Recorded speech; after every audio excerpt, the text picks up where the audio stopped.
Hi everyone, we'll go ahead and get started. So my name's Alistair Horwood and welcome to the International Women's Day event hosted by Flinders Cybersecurity Society. So I will just start by the acknowledgement of country. So Flinders University is located on Aboriginal land and we'd like to respect that. So tonight is fairly interactive. We've got a panel, there's going to be lots of Q&A here. So if you're in person, we will throw a microphone at you and you'll be able to talk into that one and everyone can hear you. If you are online, feel free to use the Zoom chat feature and this event will be recorded. So I did just want to introduce our first keynote speaker, that is Elena Sitnikova. So Elena is an Associate Professor in Cybersecurity and Networking at Flinders College of Science and Engineering. She's a leader in cutting-edge research in critical infrastructure protection, focusing on intrusion detection for supervisory control data acquisition systems, cybersecurity and industrial IoT. Her contribution to the field is demonstrated through numerous awards, including the Spitfire Memorial Defence Fellowship and the recent Women in AI Award. Elena is one of the first Australians to be certified in CSSLP, which is the Certified Secure Software Lifecycle Professional. And she's a Director of Academia for Women in Cyber. I'd like to go ahead and introduce Elena. Thank you. Thank you, Alistair, and thank you everybody who is attending today's session. Can I use this microphone? Is it working? No, it's okay. I can hold. That's fine. That's my bottle. Yes. Good evening, everybody. Very nice to see you all today. After hours, you spend the time to come and listen to us. So I actually thought how I can prepare this talk. How can I encourage you to join this exciting field of cybersecurity? So my speech will be divided into 3 stories. So as long as I remember myself, I've always been interested in technical stuff, technical tasks, trying one thing and other things. And I was only 10 years old when I disassembled the clock and then put it all together. And that was really, hopefully, with the supervision of my father. That was my very first technical subject and task. So when I entered Georgian Technical University in Tbilisi, half of the students from electrical engineering program, they were female. I didn't feel unusual in the class of half of the female in the audience. But I was shocked when I arrived in Australia and I saw that only women comprise 7%, maybe maximum 10% of all people working in IT industry. So it was the same proportions in STEM courses in the universities. So I always been focused on helping women to enter the field.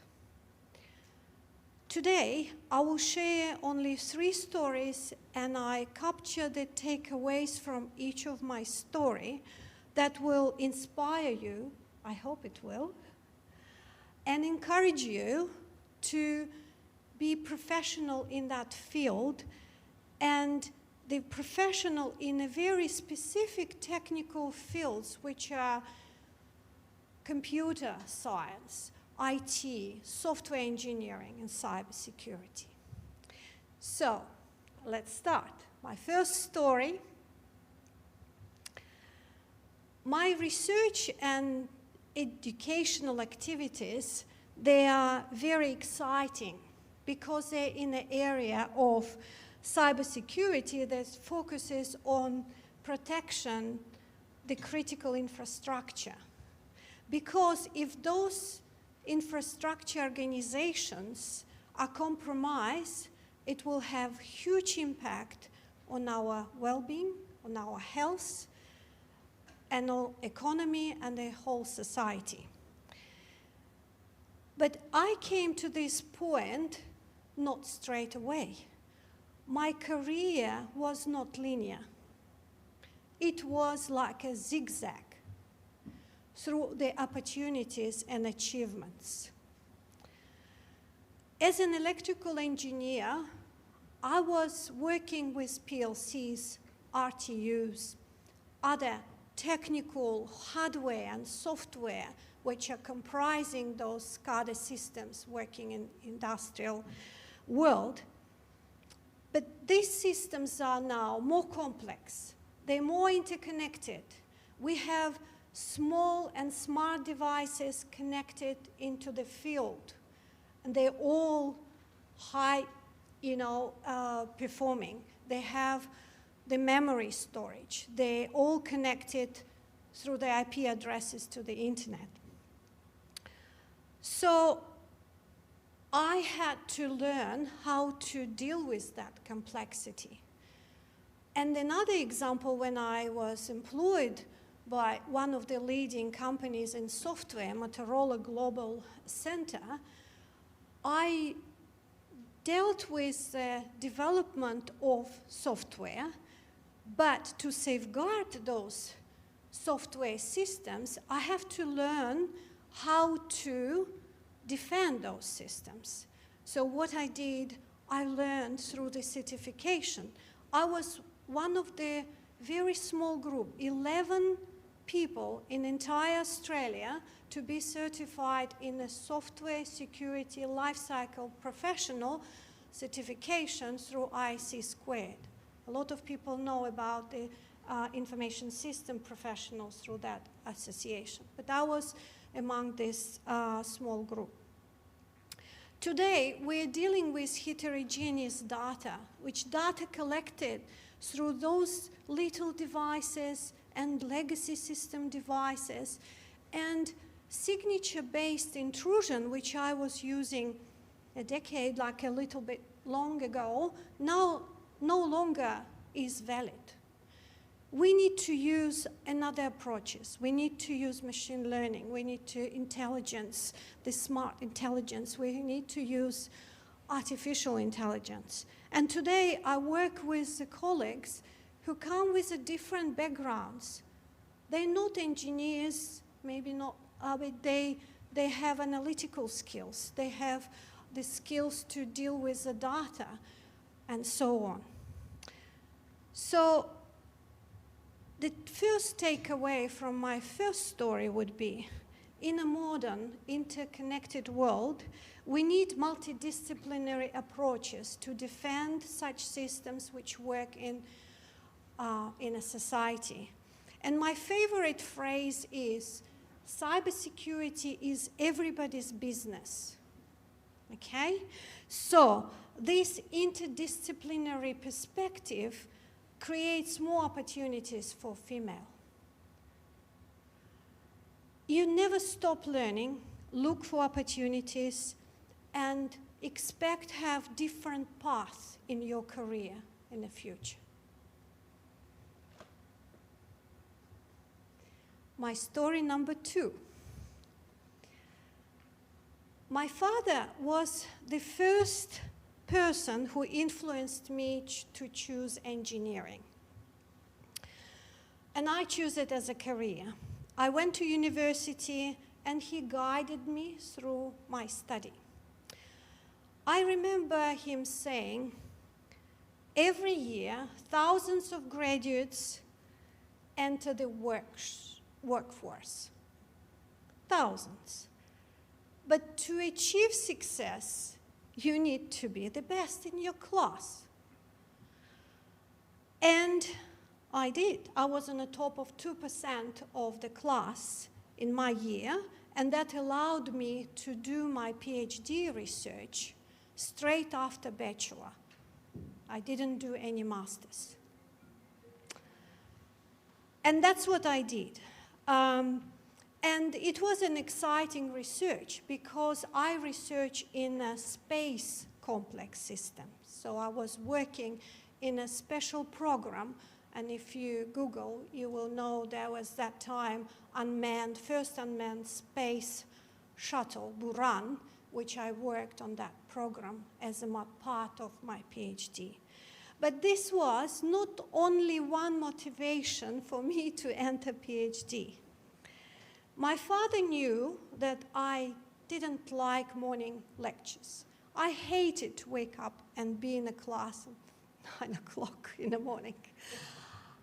But I also liked a lot of creative things, research, and I was the most productive in the evening and nights. That was me. So the perspective to be in a workplace straight after my bachelor degree and be there from 9 o'clock in the morning till 5, not attractive to young Elena. No, that was not me. So, and my dad said, if you do PhD, you can sleep at night, or sleep in the morning, and then work wherever in the evening to do your research. So that was a very good motivation, and I did that, and I completed my PhD straight after bachelor. So it worked perfectly. So as well as my dad, I had many great mentors in my life. When I arrived in Australia 23 years ago, as a new migrant, I had a mentor who guided me to get the job. So she encouraged me to look high, to try high, to ensure that I had solid professional skills to enter the workforce. And she said, just apply if you feel like it's a job for you. Even I was very scared. I applied for my first application was at Motorola, and I got my first interview in Australia at that organization, and I got my job. So I actually made the record in Motorola HR. They said within 4 months of arriving to Australia, they didn't have such people like myself who got a job.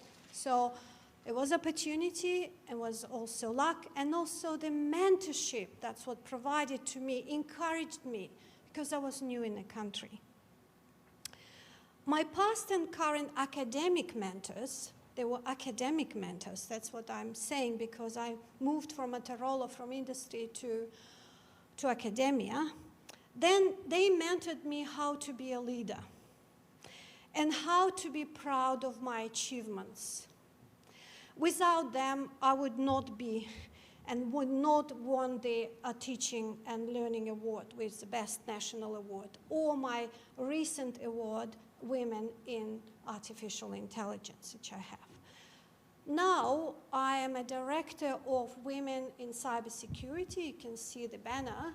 So through that organization, now I provide mentorship all over the world. I have mentees in New Zealand. I have one in Namibia, and the third one is in Mongolia. So I mentored them in their steps how to move to cybersecurity. So if you are a member of that organization, it opens opportunity for you. It's not only for women, it's for men as well, to have global networking, to have access to membership program, and also to special trainings and discounts through all over the world. So look at that opportunity, and if you want to talk about this later, I can after my talk. So what will be my takeaway from your takeaway, my suggestion for my story number 2? People are influenced by mentors and role models. Find out the way and find out the mentor. A good mentor will bring you to success. Mentors can see the hidden gems in you that you might not see in yourself, and mentors can help you to thrive. ready for story number 3. Okay. I came to Australia, as I said, from Georgia 23 years ago. And like many of you here, or your parents, I'm a migrant. English is my 3rd language, because I also speak Georgian and I speak Russian. My neighbor once asked me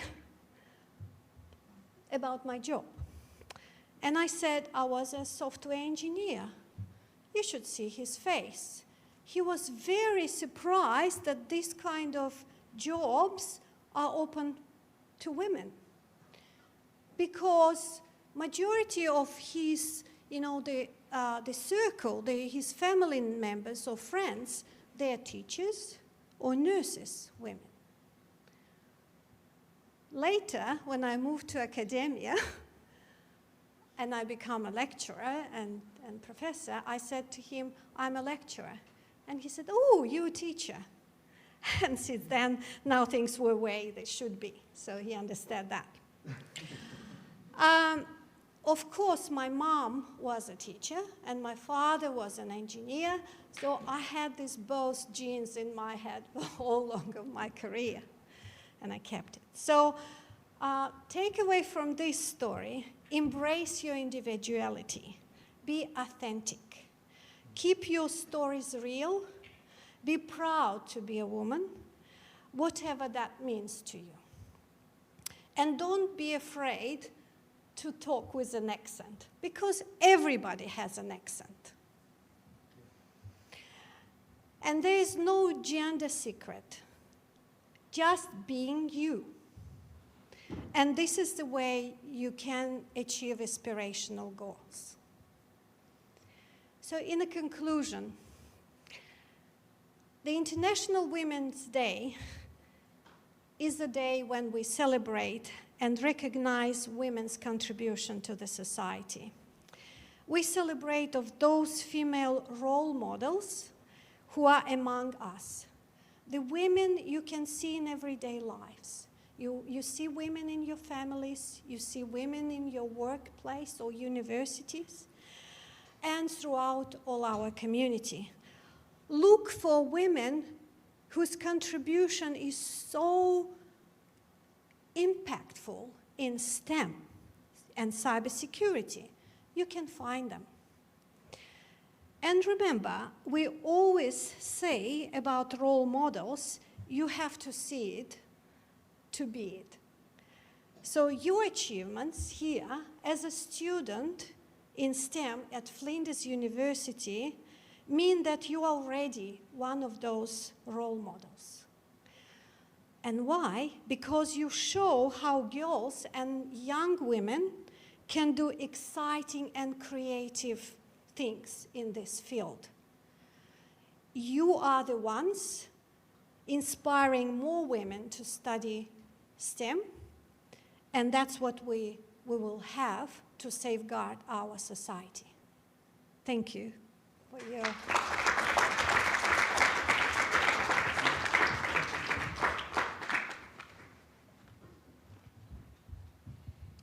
Thank you very much, Elena. That was fantastic.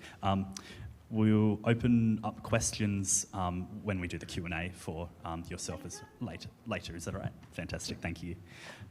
So I would just like to mention the Women in Cybersecurity opportunity that we have with the Cybersecurity Society. So we're looking to diversify our board. So if you are identify as a female or a gender diverse, we'd love to speak to you about joining our board. Thank you. So I would now like to go ahead and present our industry partner, Fivecast. So we have 3 people here today to come talk to us. We have Nicole Papworth, the People and Culture Lead. We have Alice Robertson, the Content Marketing Specialist, and we have Cindy as well. So I'd love to invite them to our panel over here. I'll get them to introduce themselves, and we'll go into things like a Q&A, how to get a job in STEM, what their first jobs in STEM were like, and then some more HR stuff as well. So I'll hand it over to them.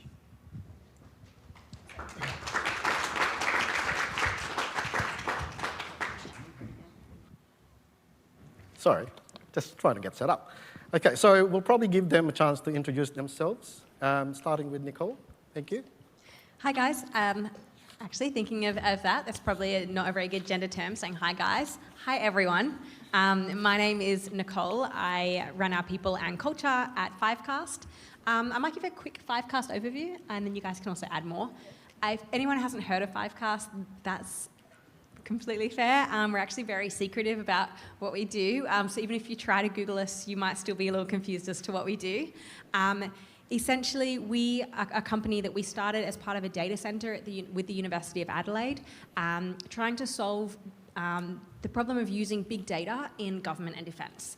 And there were lots of ideas that came about of that, and one of them was a software that was created, and we call that software Onyx, and then we use this software to branch off and become a company, and our company is called Fivecast, and we create a software that uses machine learning, it has a lot of AI in it, and it gathers a lot of information. It's going to sound very vague now because there's some things we just can't say. It gathers a lot of information and creates really great reports for intelligence agencies and defense companies, and they use it to stop crime. A lot of those things are things that are happening online, so it could be around human trafficking, drug cartels, terrorist threats. So our software is being used by intelligence, government, defense agencies to stop these types of crimes. So we hire a lot of software engineers, as well as people in our cybersecurity team, UX designers, testers, a whole range of people in all different areas. We are a company of about 80 people in Adelaide. It's an Adelaide-based startup, and we also have small offices in Canberra, Arlington, Virginia over in the US, and London as well. So we're growing quite a bit. My role is people and culture lead, so I hire in the right people, and then I train and retain, so keep the people staying at our company as well.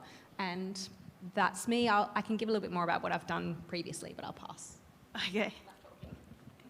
Hi, I'm Alice. So I'm in marketing at Fivecast. So pretty much if you do end up at our website, that was all us. So trying to message a company and a product that we can't say much about publicly is always a challenge. And it's quite a fun challenge, actually. So I started off pretty much, I was right at the end of uni when I started at Fivecast doing an internship. And then luckily was offered a role. And I've kind of gone through all the different marketing aspects because we started as such a small company. I think there were 30 people when I started and only 3 women. So we've come a long way since I started. And I've kind of, got to this place where I'm content marketing and moving into product marketing. So trying to message all of the great work that our software engineers and our product devs do. So, yeah. Hi everyone, my name is Cindy and I'm actually a graduate UX designer at Fivecast.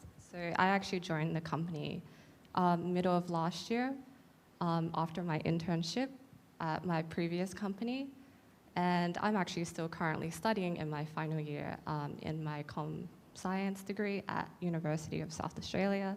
So just a little overview of what I actually do is that my main focus as my role as a UX designer is to help improve our company's products user experience. So my role is pretty much working and collaborating with pretty much everyone in the company to improve our product and give the best user experience that we can to our customers.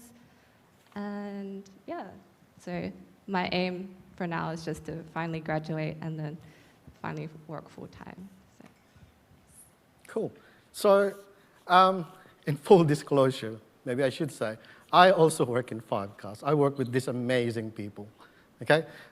Just for the people who actually knows me, yeah, I do work with them. That's it. That's all I'm saying about that. Now, the context of today's, our guests, is for you, the students, to learn as much as you can from the people who live the work in the industry, daily, 9 to 5. You can ask your questions on trivial things like, how is it really for, a female person to work in the field of IT. Because as we heard from Professor Elena, before it was thought of as an industry that was predominantly dominated by male people, but now there's that big shift. Now we have women champions, and they are actually championing the industry. They are doing as much, if not more, than their male counterparts. Okay? So I'm going to start the questions and answer, but if you have your own questions, just hold it in for now. Let me ask mine, and then we'll get to you guys once we finish my questions. All right? So first off, just for the three of you guys, as we've heard from Professor Elena, in the past, the IT industry has been dominated or has been perceived to be dominated by male employees. How hard is it in this day and age for a female person, to work in the industry? What's your take on how it is now working in the IT industry? Cool. Yeah, so I'll chat first because I've got the longest, I guess, history, being the oldest person on the panel. When I was at school, I went and talked to the careers advisor. I was coming first in IT in my class. It was called like IPT or something, Information Processing Technology back then. And my career advisor told me not to study technology because it would be all men, and how would I feel studying and working and having a career and being the only female? And at the time that did put me off. I did feel really like, oh, actually, how would I feel every day not having people around me of different gender and different diversity? And actually, it was a reason I didn't choose IT. I put it as my fourth preference when I chose my university degrees. And looking back, it's something that I now really encourage women to choose the thing that you're most passionate about and the thing that you really want to do and that you're interested in learning, not about what the industry will like, because it changes so much. So that's kind of where I'm getting to, is this now working in IT companies, tech companies, which is what I've done predominantly for my career. There are a lot more women and there's a lot more diversity, and it's grown and changed so much that actually if I had studied computer science and become a software engineer or a UX designer, it's very different now to when it was like 20 years ago when I was at school. So it has changed quite a bit. I think there are a lot more women, there's a lot more diversity. And I think it's not just about gender diversity, it's diversity of thought, diversity of culture, ethnicity, sexuality, all of that. And I've seen this industry, as well as other industries that used to be male-dominated, change a lot. Because I think society as a whole has changed to accept that the more diverse thoughts we have, the more we represent the population, the more likely we're going to create products, create marketing, create anything that actually works in society. So I think the culture shift has changed a bit. So I've seen it change a lot from when I was considering going to uni to now working in tech. That's a good thing. Yeah, I mean, I haven't been in the industry long enough to see a change, and being in kind of the business side of things, I guess my perspective might be different, but I actually did work experience when I was in high school at Microsoft in Adelaide, and that was, looking at the business operations, how they sell to customers, all of the customer success, and I had a really great female mentor there.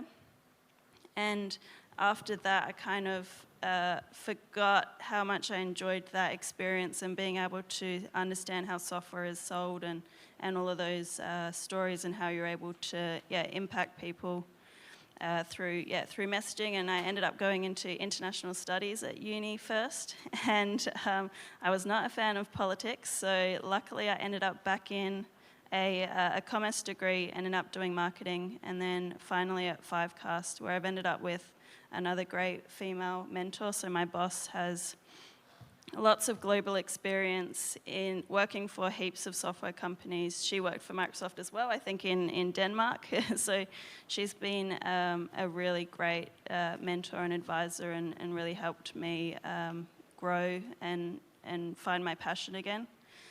Slightly different experience. Not quite the question, but it's really great, and just seeing as well. So being the third woman at Fivecast, seeing the team grow and just having heaps more faces and perspectives has been really amazing.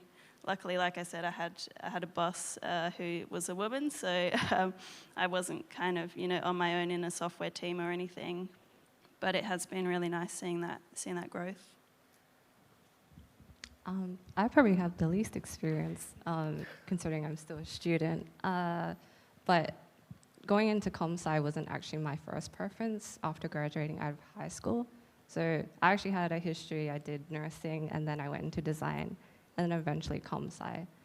I guess based on my experience transferring into ComSci was very welcoming, because my director of the program in Uni SA is actually a woman, so she was kind of like a mentor for me that I looked and kind of like got guidance from a lot. So I think that was very comforting and reassuring. And you know, walking into class, you'd see like some few female students, so it wasn't like predominantly all male, but there's still like good signs of seeing other female students who are also studying STEM as well. So. I just want to add on that like role models, it seems like such a small thing to just see someone who looks like you, but it really has a huge impact. And I think it's something that like a lot of males don't quite understand, because they've been in society where in every movie it's predominantly men, or they see things in businesses and it's predominantly men, and you just don't actually realize what it feels like to look at a company or look at a website or watch a movie and be like, oh, you know what? I think there's only 20% women in that movie. I watched Godzilla the other day. It was made in 2014, and it's not the best movie yet. I enjoyed it. But it was 20 minutes in until we met the second woman. And I pointed this out to my partner, and he's like, I did not notice that. So I think like representation of like walking into a company and seeing that there are women there, walking into another lecture theatre and there are other women there as well, or people like you, is such a welcoming feeling, and you feel less out of place. So I think that that's changed quite a bit, that you don't walk in and you're the only person. Yeah, definitely. It's changed heaps. Yeah, it used to be if we were hiring for women, I'd try to be around just to make them feel more comfortable, because sometimes you could walk through the whole top floor at our old office, and yeah, all you'd see was guys, and it's really hard to see yourself in that company if you can't see anyone like you. So basically what I'm taking away from this is, while it was perceived as all predominantly male before, historically, now it's more welcoming. Now we could see more inclusion in the industry. And there's basically really, in my opinion, there's nothing that a female can't do that a male can do, vice versa, in the IT industry. And the industry, as we've heard from our panelists, have shifted to be more inclusive. So if you guys, as university students, are trying to get into that path, you are more than welcome to do it, knowing that it's not going to be as hard as you are being told by your parents. That is not the case in 2023. Definitely not going to be the case tomorrow. Right. So moving on, I got a question for Alice and Cindy. So how do you think the IT industry can attract and retain more female in the STEM industry, particularly in the IT industry? And more particularly, sorry, if I may add, in the more leadership positions, the managerial sort of positions. I guess I'll touch base on probably not the leadership position, but more of just to fresh graduates or even people who are finishing off high school. I think introducing, STEM and what STEM actually is to females out there is actually really important, because when I was studying back in high school, I didn't know what STEM was really, and I didn't know what IT careers really compromised. And unfortunately, my high school didn't actually really offer an IT subject at that time. So I didn't actually get to explore what much STEM had to offer as a career going in. So I actually learned that through university, where they kind of predominantly encourage women more to enroll into STEM courses and all of that. Yeah, I think, so once again, slightly different perspective. So when I was going into marketing, it's really, you're taught that, yeah, you're going to be marketing commercial products. It's not really taught that you could be kind of promoting these amazing tech companies and this amazing software that people are working on. It's all, you know, cosmetics and food and all of that you're kind of encouraged and you're kind of taught that that's what you're going to end up doing. So I'm really lucky that I fell into this. But in terms of attracting more women into this industry, you kind of have to have women in the companies to start then attracting women. It's kind of, it's a tricky one, but I think there's a lot that companies need to do just to make the roles more attractive to women. There's a lot of flexibility, especially in the IT industry, that is attractive to women, but making that clear and making sure that your company is set up in a way that you've got that flexibility. It's kind of starting with a few women and then building up from there is, I guess that's quite challenging. But when you can see yourself in a company, then you're more likely to go and submit yourself and hopefully get the job there. But Exactly. it's a tricky one. Yeah. I don't know if there's a right answer. No, there's no right or wrong answer. The thing is, if you see that company that you really, really want, regardless of how many women there is, maybe you're the change that the company is waiting for to start that spark, to bring up the employment of women to where it needs to be. Yeah, right? That's So- actually a really good point. So And that's it's- what basically they've done in Fivecast.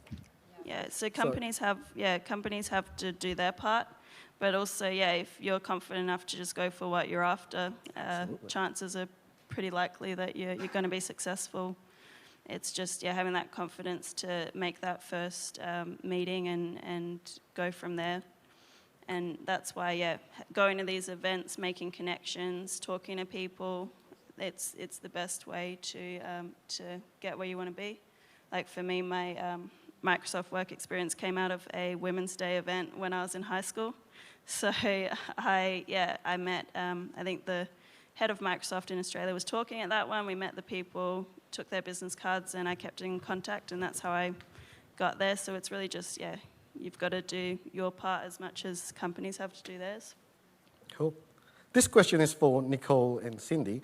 So in Fivecast, what does Fivecast do to support the role of female employees, to promote more women in the STEM roles in the industry?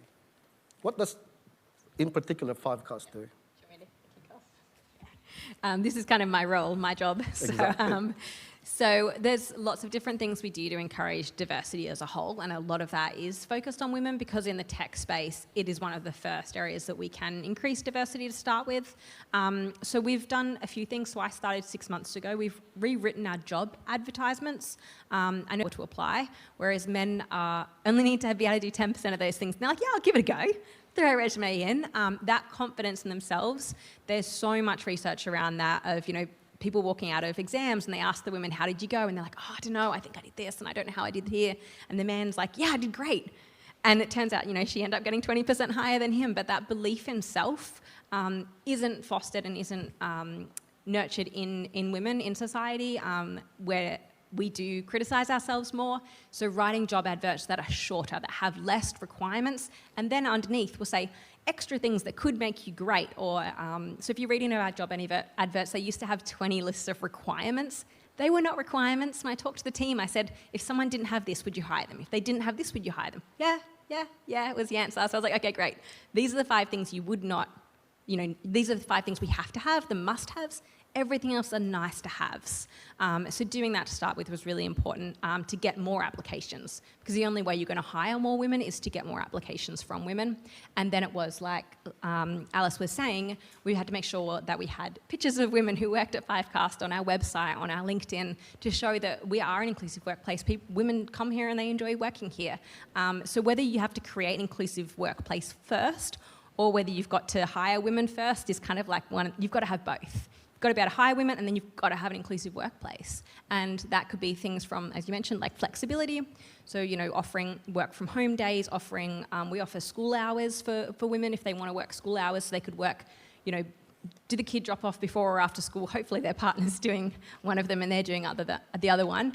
But, people might want to work 9 to 2:30 every day and then get paid for those hours rather than work full time. People might want to take days off. People might want to have work from home days, not just women, but also men, encouraging men to do more at home as well so that their wife can, achieve in her career as well is really important to us. Yeah. And then it's just little things as well of making sure people feel valued. Every year I do a salary promotion review, and I specifically look at different diversity topics and say, have we got any gender pay gaps? Do we have promotion issues? How long are women staying in roles before they get promoted versus men staying in roles? Men might be more vocal and ask for a pay rise when women might not ask for it, and you've got to look and seek them out and help them, ask for that as well. I've had a few women that at the end of last year, I had to go and give them pay increases when they weren't asking for them themselves. So it's great to be in that position to be able to help and support people through their careers. So there are a couple of things we do. I'm sure there's lots of little things as well. But Cindy, what makes it what makes you enjoy working at Fivecast? What makes you feel included? I think when my first couple of weeks starting at Fivecast, my UX team wasn't actually established there. Okay. And so who I reported to was the product development VP. Okay. And so Ross, Yeah. as we all know,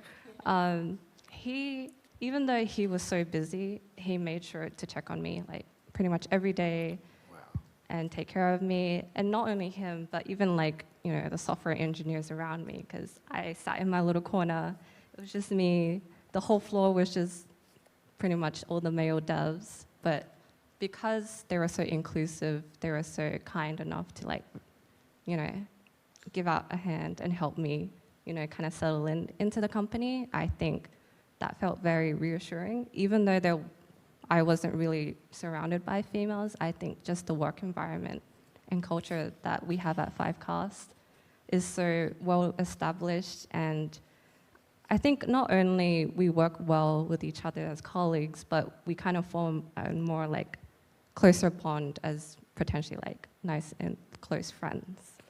And we also, now with Nicole, creating all these social events and gatherings that we have with the company for lots of team bonding stuff. So I think I had, up until now, a very enjoyable time working.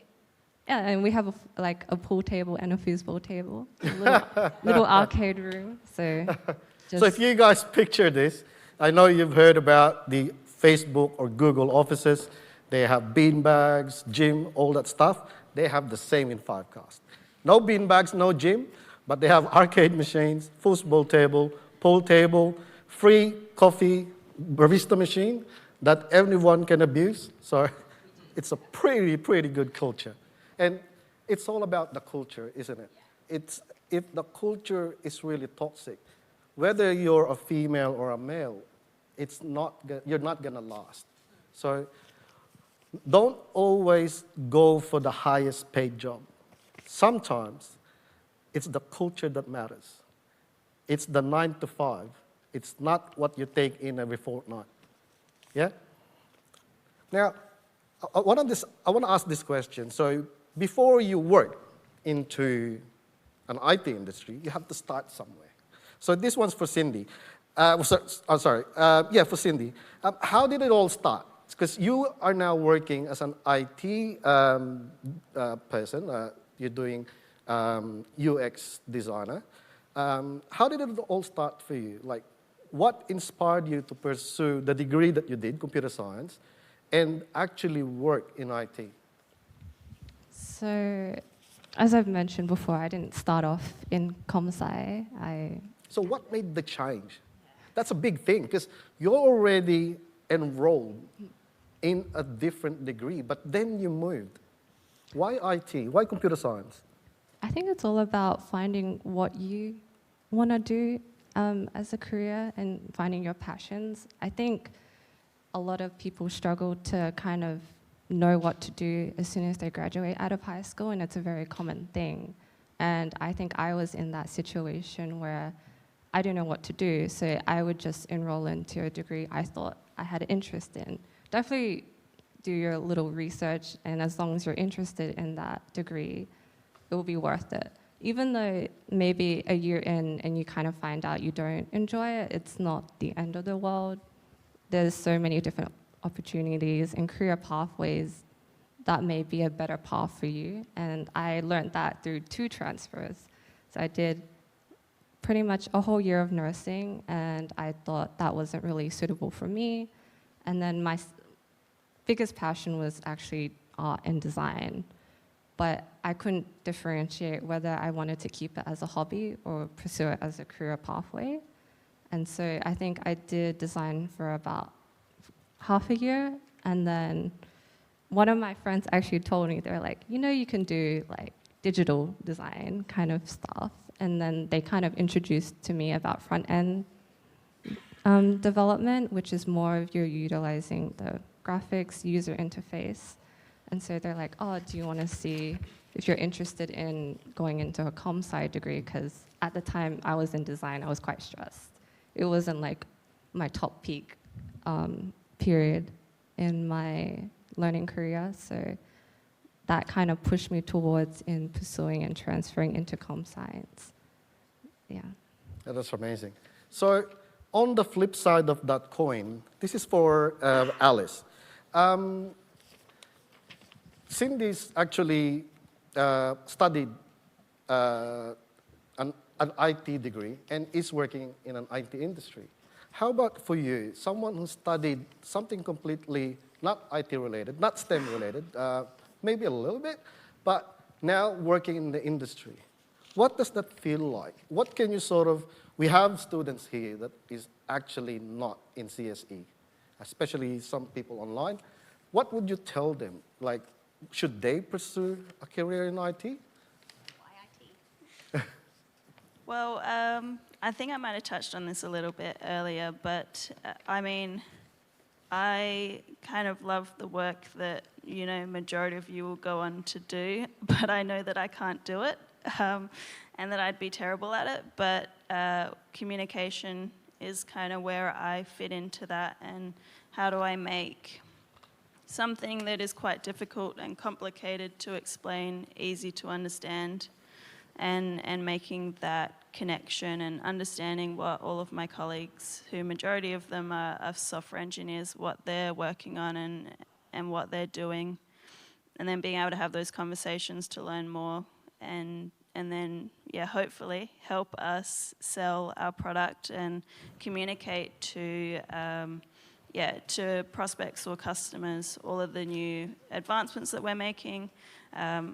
I think that we might mention it, but we've got a great artificial intelligence data science team. So they have built some really amazing, innovative solutions, and being able to message those to an industry. So national security, law enforcement, and the government are they're not the most accepting of artificial intelligence. I'd say that they might be a little bit afraid of it, and trying to help them understand how big this big data challenge is and how much artificial intelligence can do for them is a real big challenge for me to communicate, but it's really interesting and fun learning how to do that.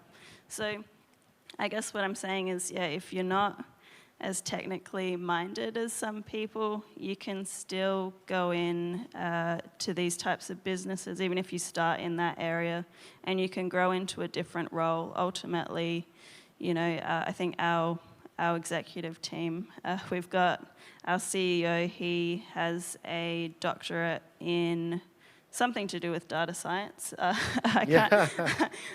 can't remember exactly. And our whole team, you've got people that will change and progress in roles and move into different areas, and that's totally acceptable and encouraged. Because you can bring insights from your degree or your area of knowledge and apply that to a different part of the company.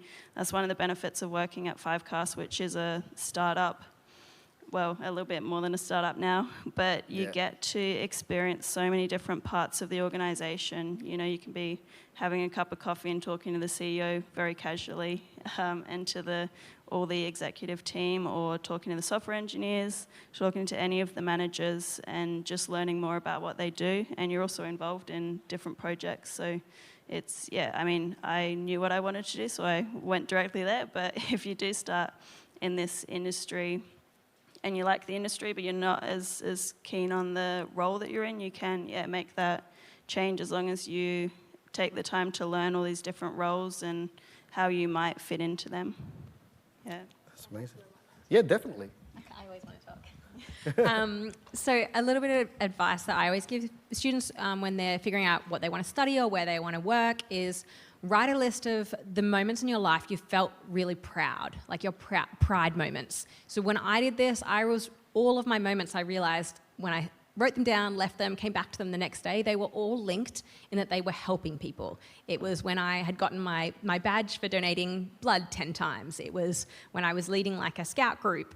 It was all these moments when I was helping people, and I was like, okay, well that to me is core. I need to help people to feel proud and feel achievement and feel success and motivated.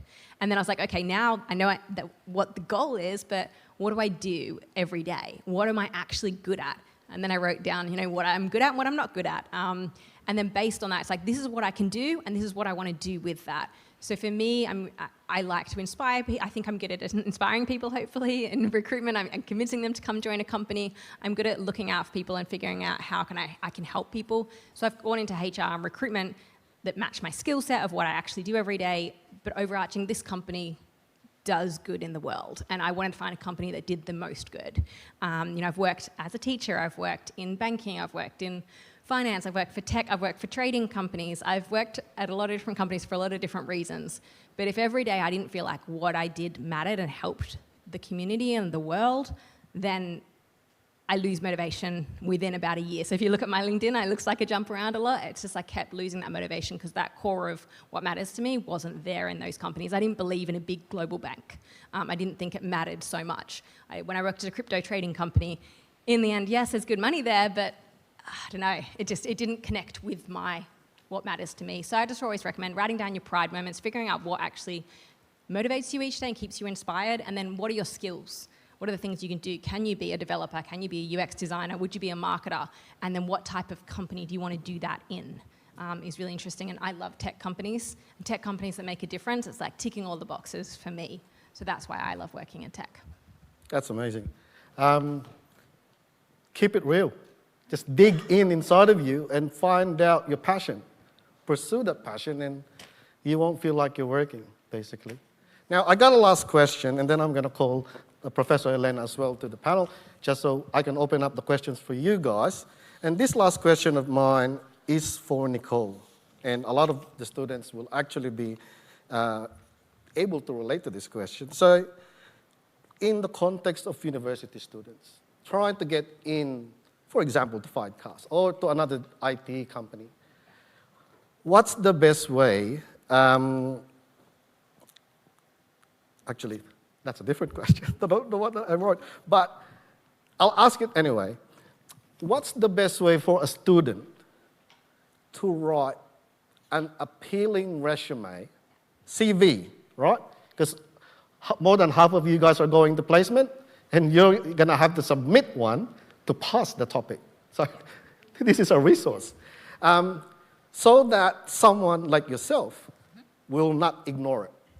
Yeah, so it gets past the screening test. Oh, and it's true what they say. You spend about 5 to 10 seconds on each resume. It really, that is all the time I have when I'm getting hundreds of applications, and I already have had hundreds of applications for our internship program. We're a small company. When I worked at Barclays, a big bank in the UK, we got 10,000 applications for one specific internship program. So there are a lot of applications. I'm not saying don't apply. That's not what I'm saying at all. Make it easy for us to say yes to you. Make your resume easy to read. Put your degree at the very top. The first thing, because I'm like, okay, for this job, I need a degree in computer science. I also need you to be, for this company, I need someone to be an Australian citizen, and I also would like to see these types of skills. So make it really clear for me, make it easy for me to read. In other jobs, there were other things I needed. So read that job description. They tell you this is what we need, and then put it in your resume really clearly for them to find. I know you've probably got 20, 30 things you want to tell us about, but keep in mind, I just need to see what I need to see to get you through to that next stage. And the next stage might be testing, it might be interviews, it might just be getting in a smaller pile for me to spend more time on your resume later. But it's fine to have a 2-page resume. Put the most important stuff up the top on the first page, that being your degree. If you've got some great academic achievements, if you've got anything from distinction or above average, please put that in, that's excellent. Any great projects, things like that, and then any relevant experience. And then on the next page, add on all the stuff that makes you you, makes us check if you're a good culture fit, because that's what I'll spend the next, the smaller group of resumes. I've gotten that 10,000 maybe down to 1,000, and then I maybe cut it down to 500, and I'll spend a few minutes on each resume. Are you involved in things that would be interesting to us? Are you part of the different societies? Have you been on a committee? Have you gotten involved in community-related things? Are you someone who is a go-getter, who puts yourself out there to get involved in things? And that's what I'm then looking for on that second page. What are the things you're interested in? What are the skill sets you have? And what have you done to show me that? So first page, let me see the tick box things there that I need to see to narrow you down to the maybe pile. And then the second page, give me the things to get you through to that interview. Beautiful. So make sure, read the job description. Don't have one generic resume that you spray to everywhere, okay? Make one for a specific application. That's actually really, really good to hear from a person who actually goes through this resume. Daily. Yeah. Daily. So, and funny enough, she told me once that there was a few applicants that had a GPA of 7. Yeah. It's like, how do you compete with that? That's a perfect score. So It's not just about grades. it's not just about grades. That definitely piqued my interest. It put them in my yes. I'm going to look at more detail at that resume later. Yeah. But it's not the only thing, of course. So pick the best thing that you think will, outshine the rest, right? Put it on the top page of your resume, get their attention, and read the job description. I can't emphasize that enough. Read the job description. Yeah, and check out their website, their LinkedIn. If they've got social pages, you'll see the company will have their values on there. So, for example, our value is, we make a difference, we support and encourage each other, we're problem solvers. So I want to see on resumes people who are problem solvers, people who like to support other people, and people who care about the bigger picture, that we are enabling a safer world. We need people who also buy into the mission of what we do and why we do it. Whereas when I was at other companies, I was looking for different attributes and different values that would fit in with that company. Because if you get someone who's well aligned to the values, they're more likely to stay with you longer as a company because it matters to them as well. That's why people look for culture fit and value fit, is so that you have that strong alignment to the company. Because I can find a lot of software engineers who can do Java coding. I'm not going to find a shortage of that, but it's finding someone who also is a really good fit for the company. And so far it's been great, because the culture, absolutely phenomenal. Really, really love it. Love working there. Now I'm going to invite Professor Elena, please, to have a seat with the panel, just so all the questions can flow in. But before I open it to you guys, I just want to ask Professor Elena a couple of questions. Your first story really got to me because I sort of relate to it. I've worked with SCADA systems for 10 years, and now I'm trying to pursue this new path. I'm starting my new path in the IT industry, in cyber. Thankfully, Fivecast hired me as their InfoSec guy, cybersecurity engineer. So for students in university in Flinders, for our students in Flinders, what can they do to get ahead of their peers, to get a foot in that sort of field?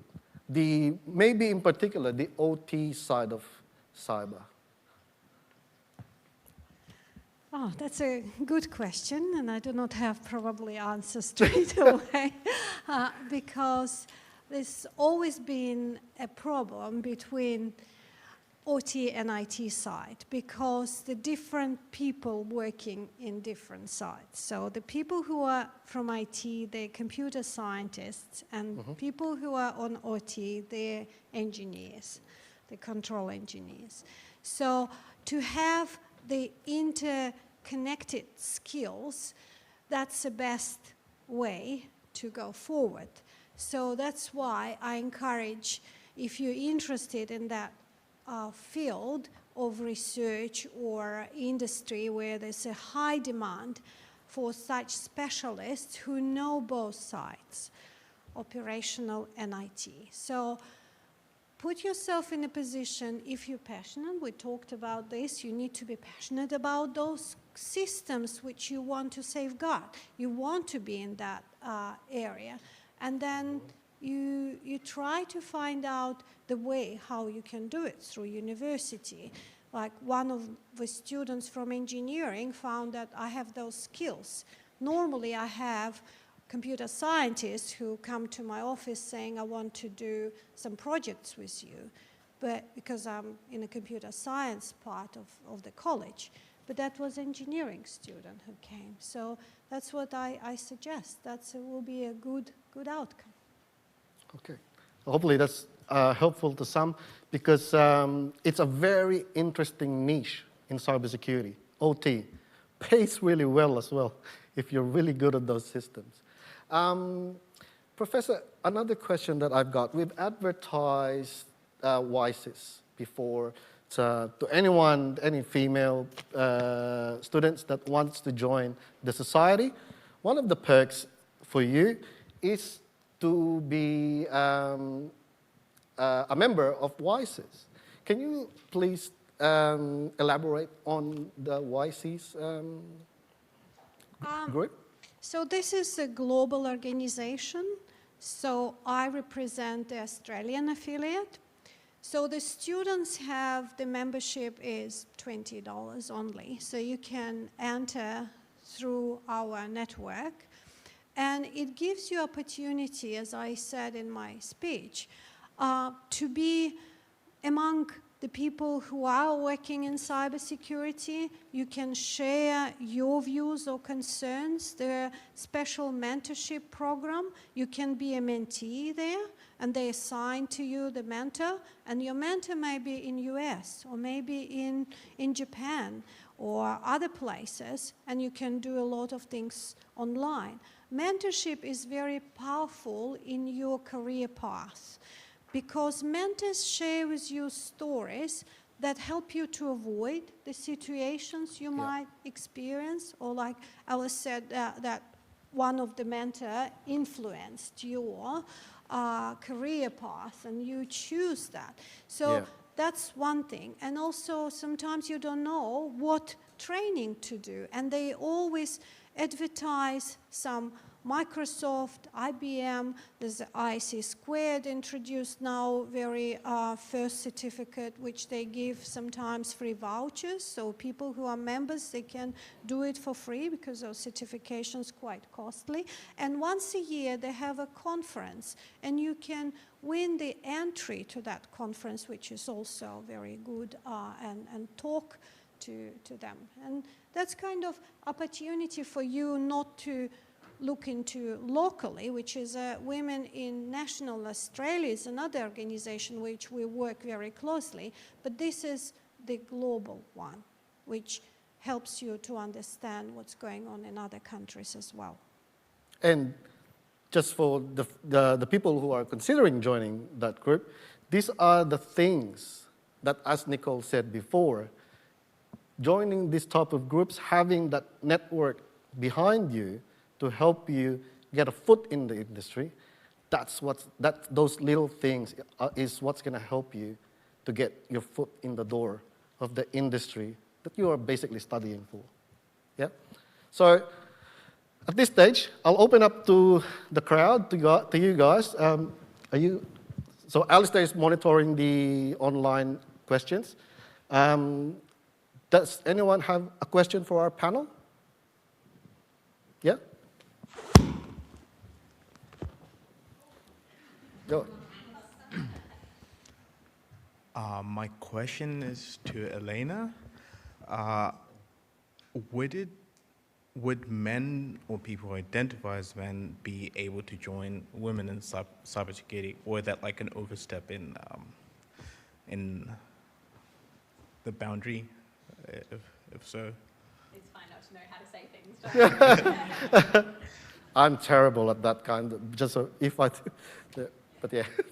Certainly, you can join the be member. So we have a committee where we have 2 members in our committee in Australian affiliate. They're boys. So they're not only female in that organization, and we help each other, but we help mostly to women because, as Nicole said, we always have a fear that we're not good enough. So we came in Australia, and I was not sure, but that's luckily I had a mentor who said to me, be fearless, be proud, you have enough skills, just go, feel high, like put your plank high, you do not hide whatever you have. And connections that, talking about culture, Motorola was a great place to work. I was new migrant, talking with my accent. I didn't know how to react in few things, and people were, I thought I knew English, but people started asking me, you know, like, how are, and I thought, what's a Hawaii, not so how are you, whether, you know, a lot of accent and Australian terms like Chakayui or see you in Arbor. So I was like confused, you know, I was like, and it's a connection to Fivecast. The 2 CEOs from Fivecast, they were from Motorola culture. They worked with me.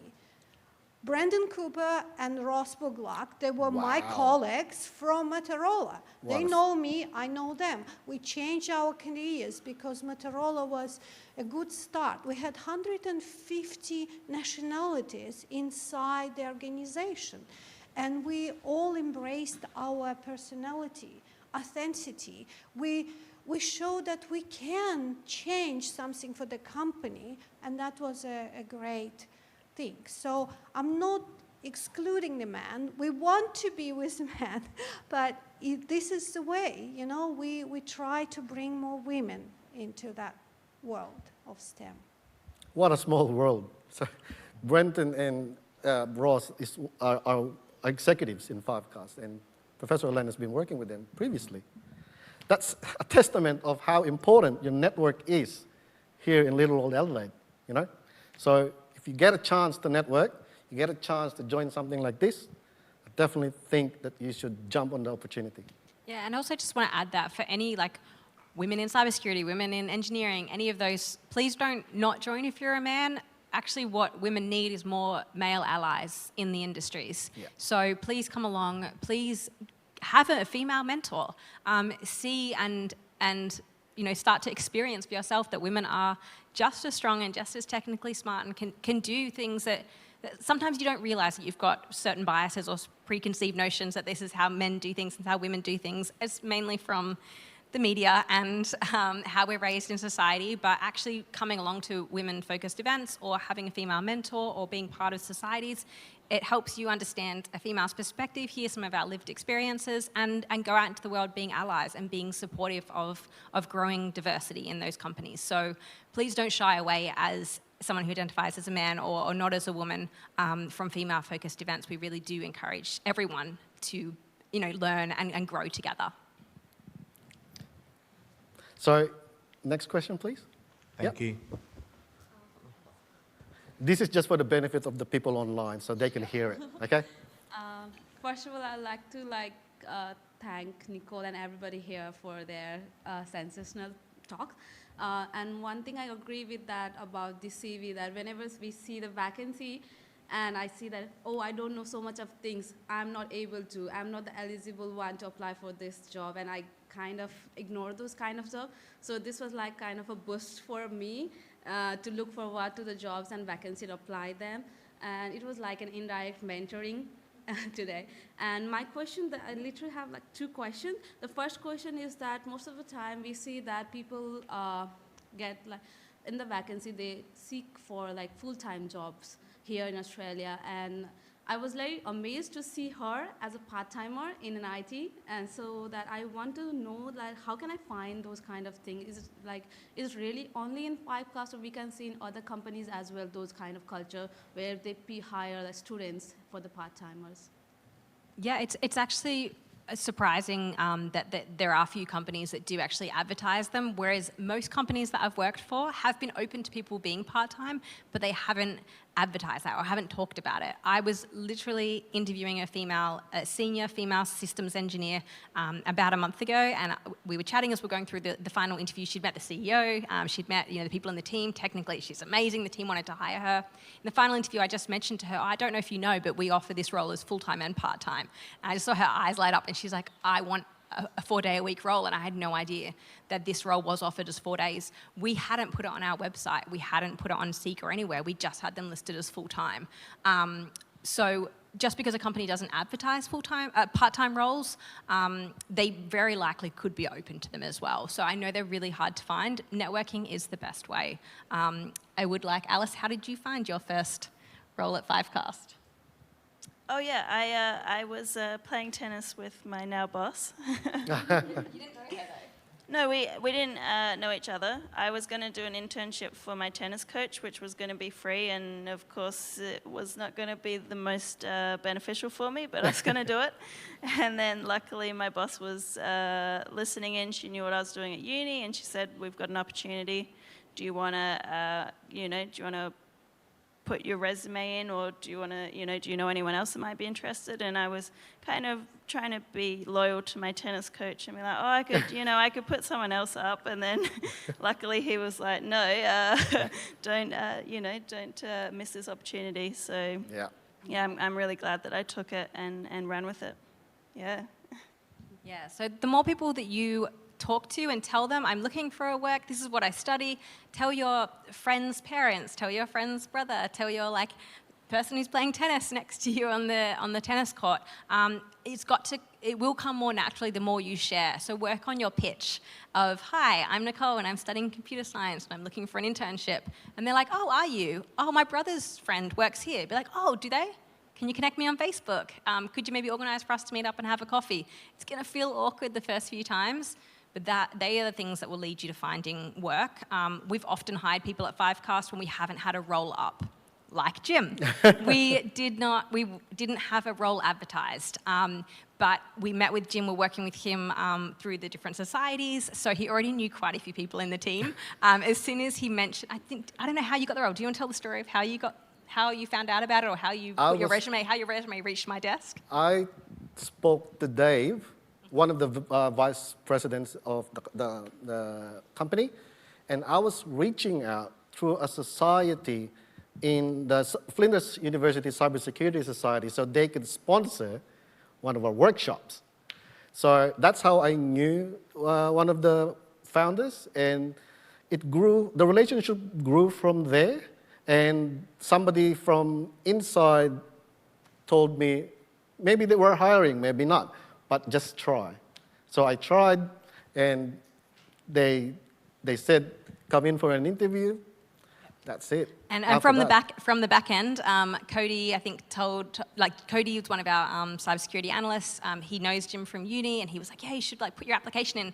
Cody told Dave, yeah, you know Jim that you've met on campus? I think he's looking for a role. And Dave was like, okay, Nicole, hire him. And I was like, no, Dave, we've got to interview him. And he's like, no, but I've met him. He's great. He should definitely be hired. But of course, we made Jim come in and interview and sweat it out until we offered him the role a couple of days later. Very lucky. But yeah, tell people around you what you're looking for, because we weren't hiring. Monica was hiring, but Alice never would have found that job. So the best way to find companies that are looking for part-time students, interns, anything, is just to talk to more people.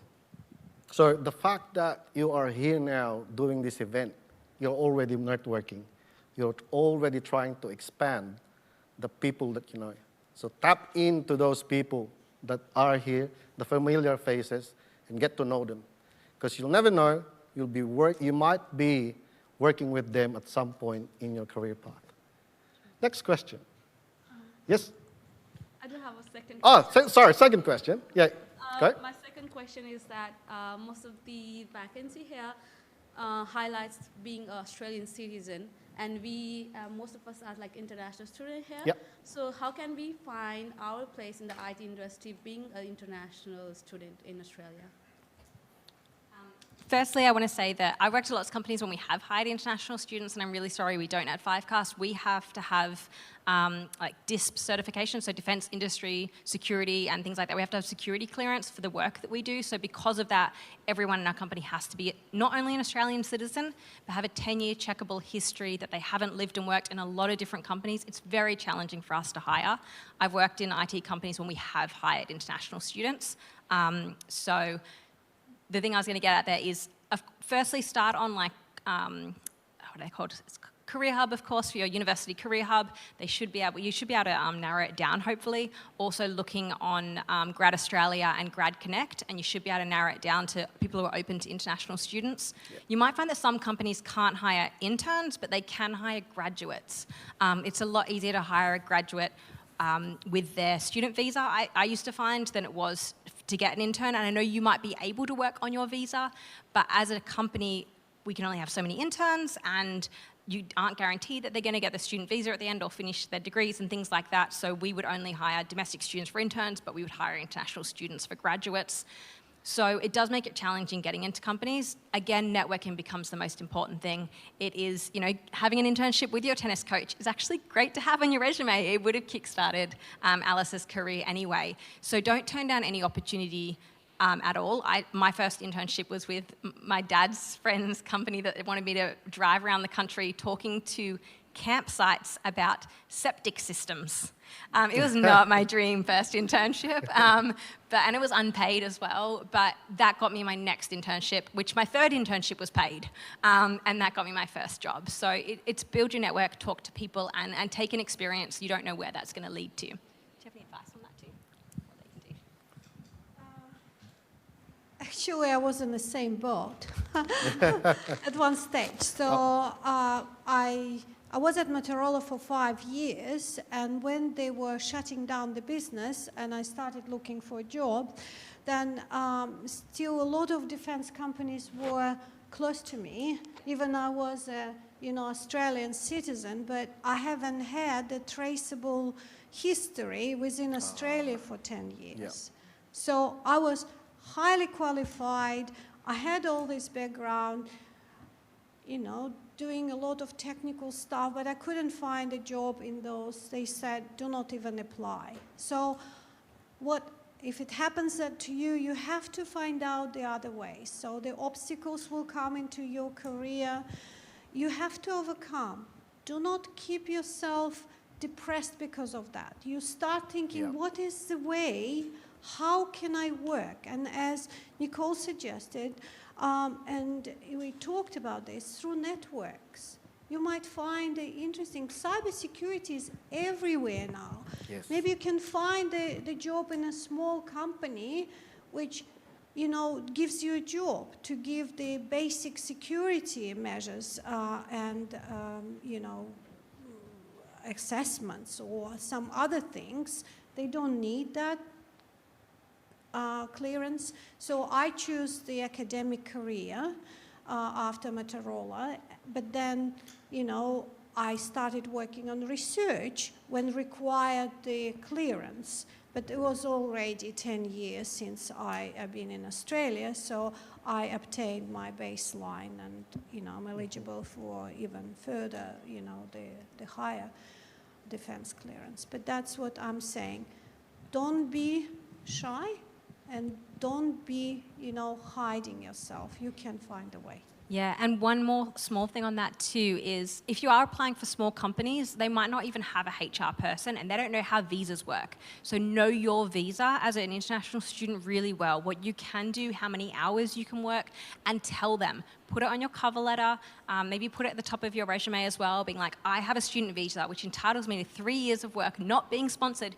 You don't have to pay anything, and then I can apply for PR at the end of that, because that will help small companies when it might only be, say it's 10 people, like Fivecast started with just 10 people, no HR person until they got to 60 people.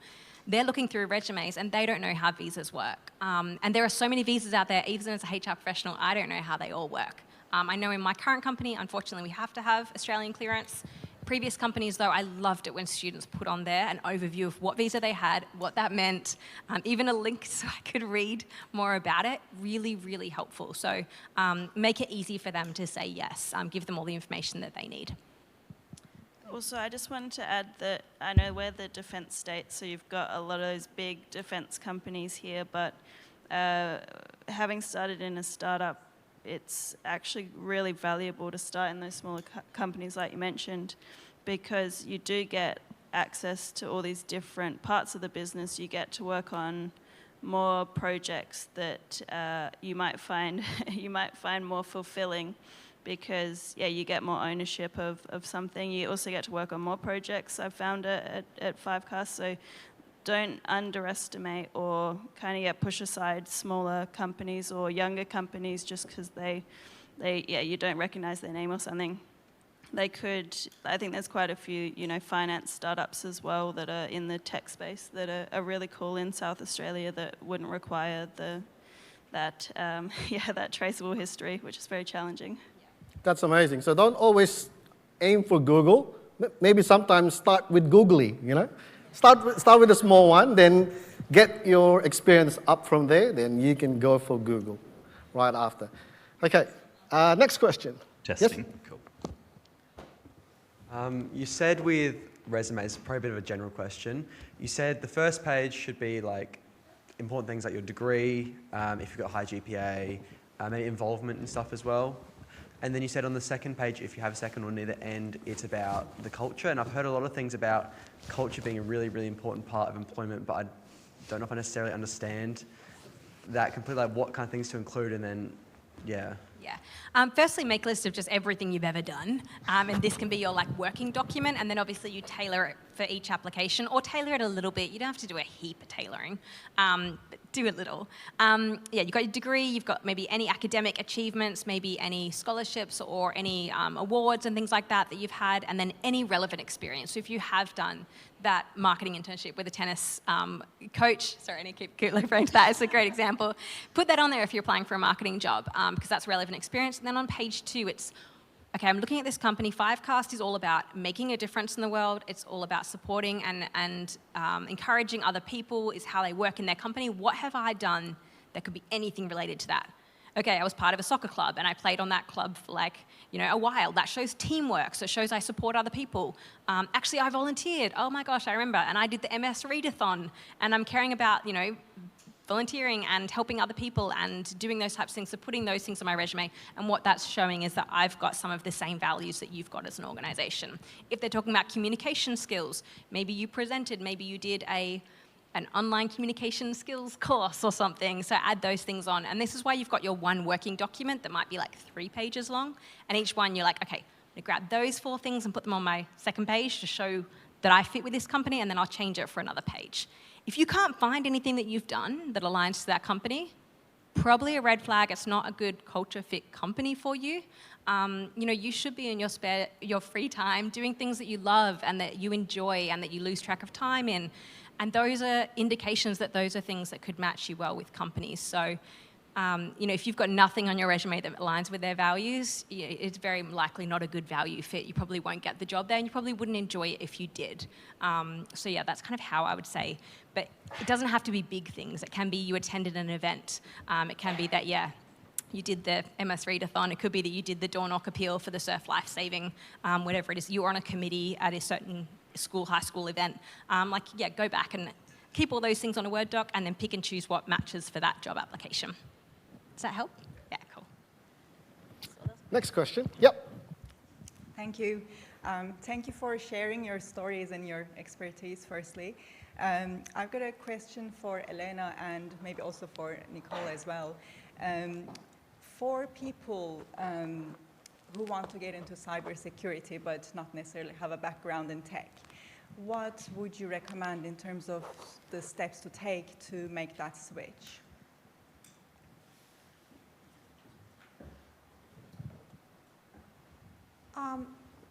That's a very good question. So if you do not have a background in cybersecurity and not even in STEM, that's what you're asking? Yes. Yeah? Completely yes. from so different... maybe in areas like project management or other things that you may think of. Yes. So if you have skills in project management, that's you know the processes. When you think about of your career and what actually the company is looking at, it's always for successful governance is people, technology, and processes. That's like a triangle you have to have in mind, okay? So if you are fitting well into processes through the project management, that's good skills. You start looking into that path and then find the holes. What's missing? Read or get experience or get the little job on software project and start small. Always start small and build up. So then you can learn, because if something inspires you and you might be in a project management longer, then you move to some other roles within the companies. So that's kind of, because the cybersecurity is everybody's business, people looking into the technical solutions, that was concept before. Now, you can establish everything technical in your organization, but the people who are there working in HR, they're now screening who they're employing. Those are insider threats. We were talking about OT side, IT sides. Everybody talked about Stuxnet when it's happened.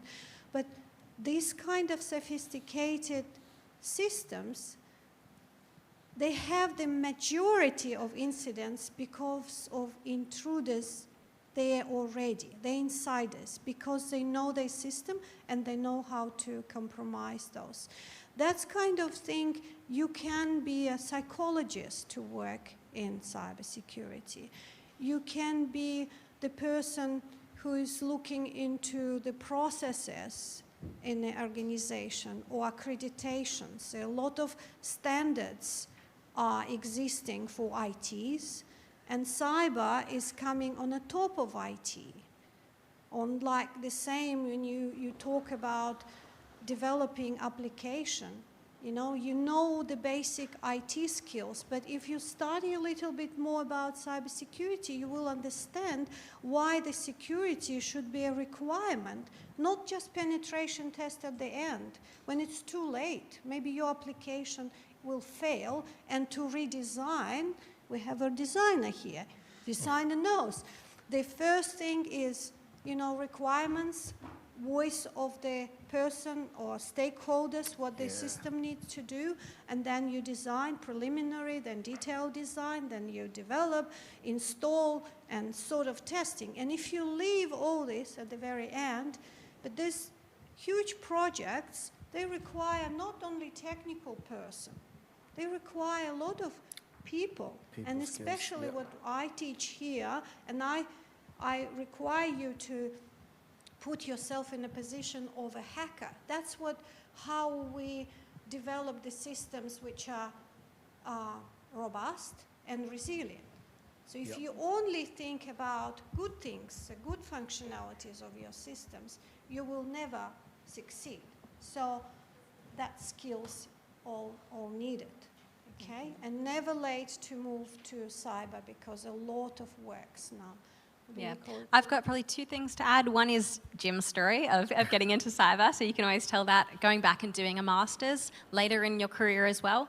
But another option is every company has departments and teams that there's not just one function. So even though we are an AI machine learning tech company, and yes, majority of people in our company have a degree in software engineering of some sort, computer science, cybersecurity, we still have a finance team, we have a HR team, we have a marketing team, we have a sales team, we have project managers, we have different people. Yes, we might only have one project manager in our company of 80, but there are other companies which have project management companies that then have one or two people in their tech department. So every company has a different amount of people in each department, but you would be able to find project roles if you wanted to do project management in a cybersecurity or a tech company. I used to work at Accenture, the biggest tech consulting company in the world.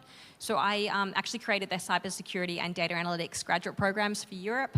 But before that, we hired 600 graduates every year to become consultants and to learn about tech and move into that space. And actually you could come for any degree, teaching, nursing, project management, neuroscience, any degree you could work in as a consultant and then become a technical consultant and then learn and move into that area. But keep in mind, just because you want to work in cybersecurity, you don't have to be the software engineer. You can do many other different things from UX design, marketing, HR, and still work in that company. It's about what can you do every day that you're good at. And I'm good at HR, I'm not good at coding. My brother works in tech consulting for Accenture still. My sister works in Google. They are great at the technical side, but I still love the tech space. I want to work in it, but I want to be in the HR side of a tech company. So it's either figuring out, do I want to be the technical person in the tech company, or do I want to work in one of the other departments for a tech company? Or do I want to be a tech person? I love software engineering, but I love movies, so I want to be the tech person working on cinemas. Like, if you watch the credits of any movie, there's an accountant, there's tech people, there's marketing people, there's costume design. Working in a movie, you don't have to be a director and an actor. There's lots of other roles, and it's the same for every other job. Every other company, every company has lots of different departments with lots of different people with different skills and different degrees. Does that help? Yes, thank you. And Jim, tell your story of, Well, you can do a master's later in life. because I now work as a cybersecurity engineer 3 days a week. And what I find, right, is, although I'd love to think I'm fairly technical, is that I don't use my technical skills at work. Maybe in a couple of weeks, I'll use it in an hour. So for 2 weeks, say 6 days, 9 to 5, I'm not going to do anything technical. It's my people skills that matter at the end of the day. Because that's my job in cyber.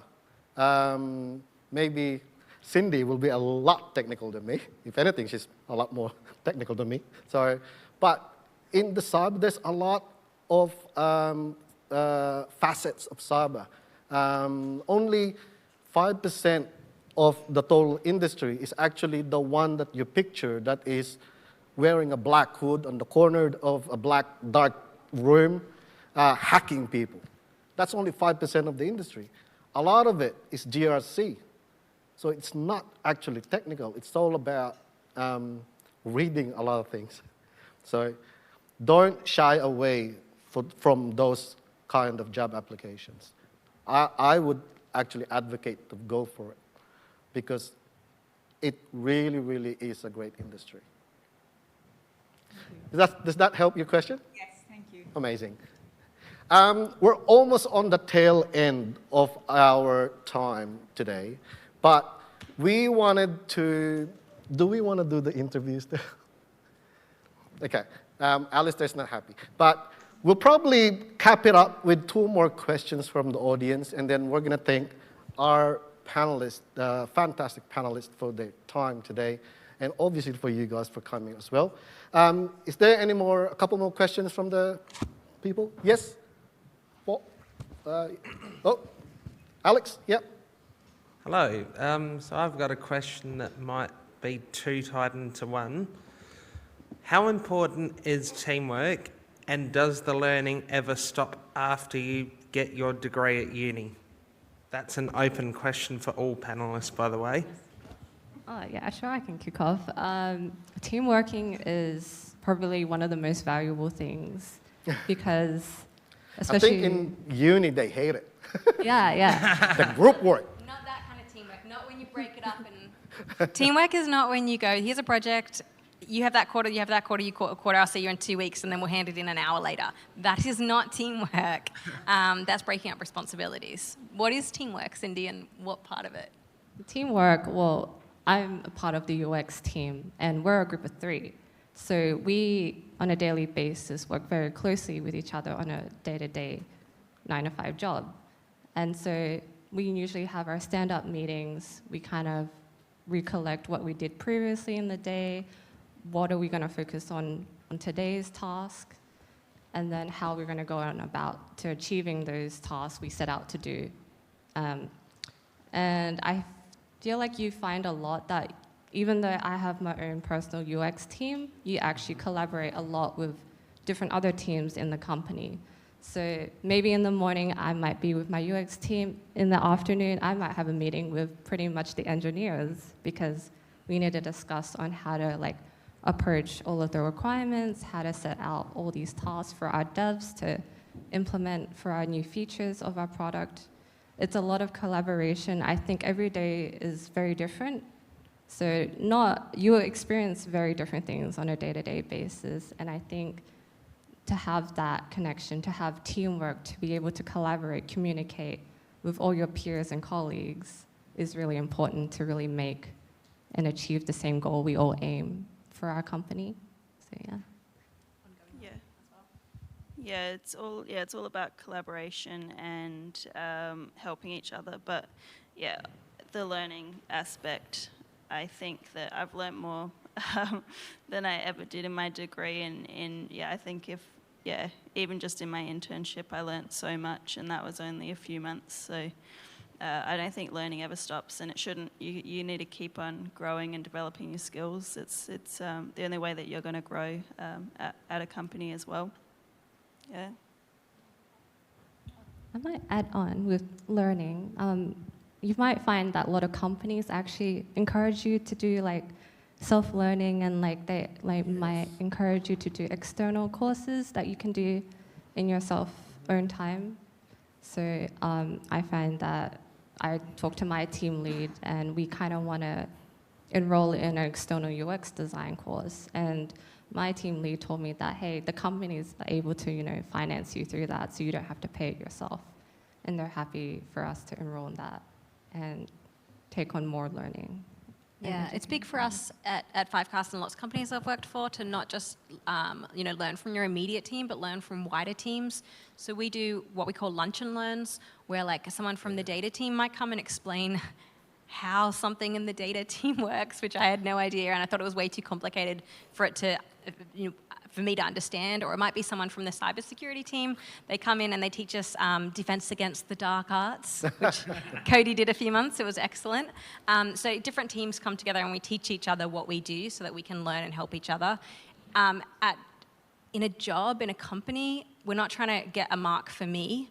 We're trying to get the whole company's goals together. We're all trying to get our product to be the best product it can be, so we can help the most people, so we can get more sales and get more money, so we can keep going as a company, because also we're a startup and we need to make sure that we don't run out of money as well.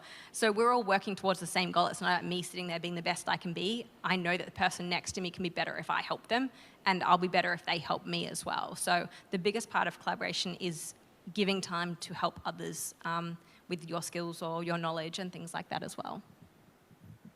So the takeaway from that, Alex, is the learning doesn't stop.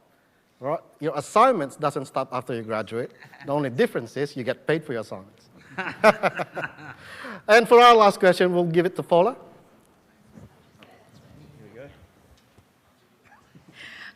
My question was, so I work in STEM outreach for the university, so trying to get high school students to actually pursue STEM.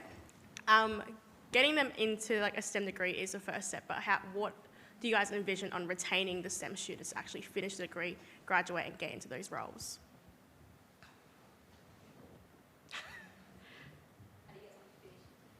Like retaining, like staying in that degree. How do we,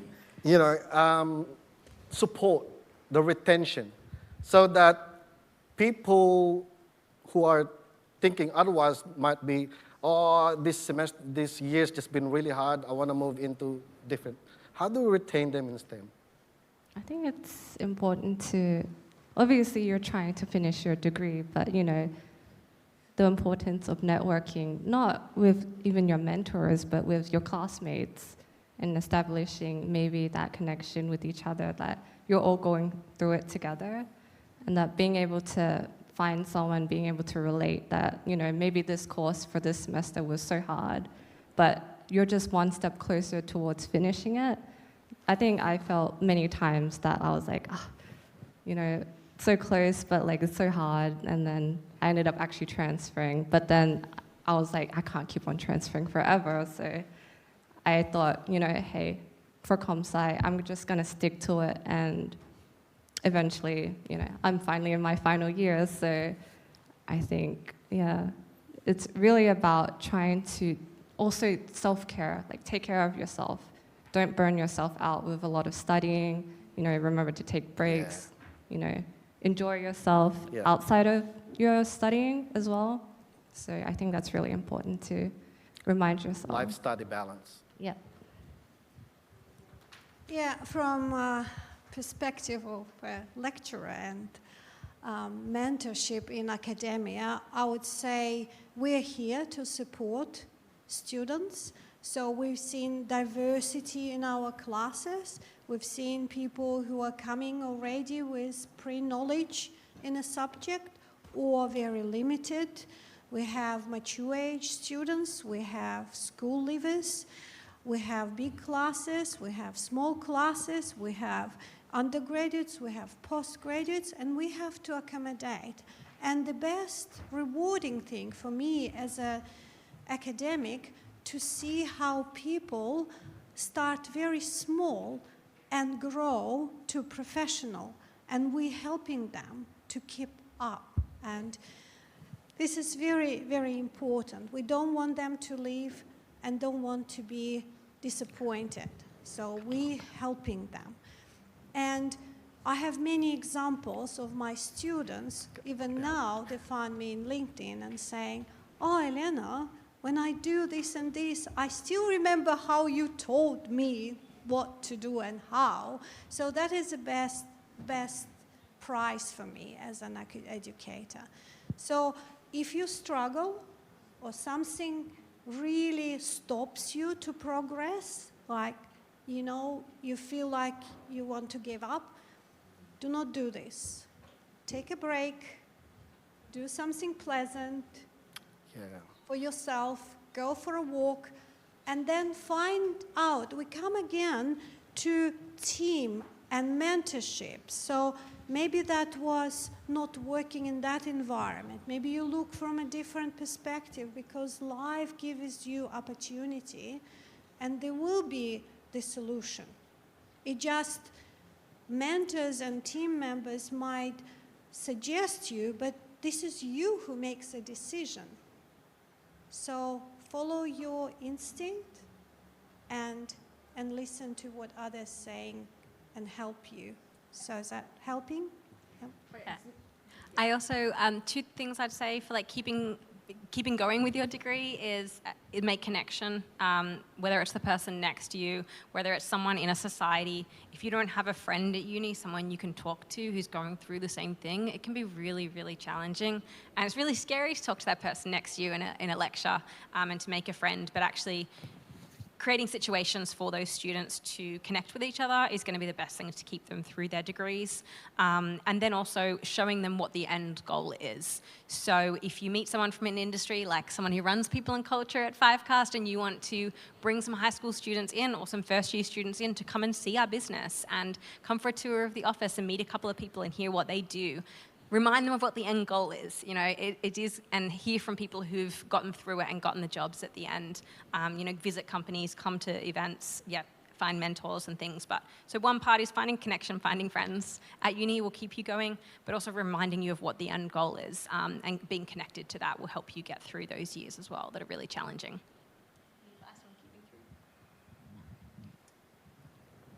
Good, beautiful. And with that, I'm going to conclude the night. I want to thank Professor Elena, Nicole, Alice, and Cindy for coming today and presenting to you guys their experiences as female champions of the industry. And they are champions of their particular fields. So let's all just give them a round of applause. And Alistair's bought something for our guest with his own money. We're not paying him back. And for everyone here, I want to just touch on again that this event has been brought to you by the Flinders University Cybersecurity Society. Our society started in September last year with the initiative of Professor Alireza Joffé.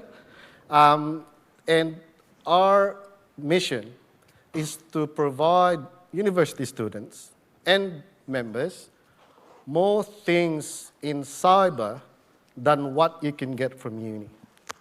Okay? So if you want to be part of the society, please join the society. There's nothing that we do that are wrong. It's all about giving you the tools that you need to succeed or get better in the path that you're going to take after university. All right? Now, thank you very much. And thank you to all our panelists. And we'll see you again on our next event on the 5th of April, where we're going to conduct a rubber ducky workshop. Okay? Thank you. Thank you very much.